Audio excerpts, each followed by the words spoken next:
Hello, it's Mama Mo here. Welcome to the Strawberry series, where I showcase many treats made out of strawberry. Today we are making low sugar strawberry jam. In this recipe I use organic cane sugar, no sugar needed pectin, and a bowl full of fresh, washed, and hulled strawberries. Remember the lemon juice. I mashed up the strawberries in batches and then just poured all of it into a thick bottom pot.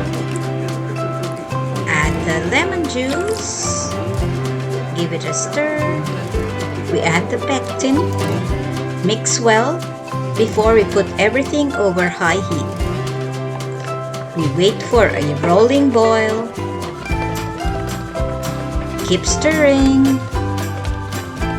Once you can't stir down the rolling boil, it's time to add the sugar. Put it in and let it boil for 1 more minute. Temperature check at 219 degrees Fahrenheit. Or I use a cold plate, put a drop and ran my finger through it. Now we scoop out all the foam. Time to use the canning funnel.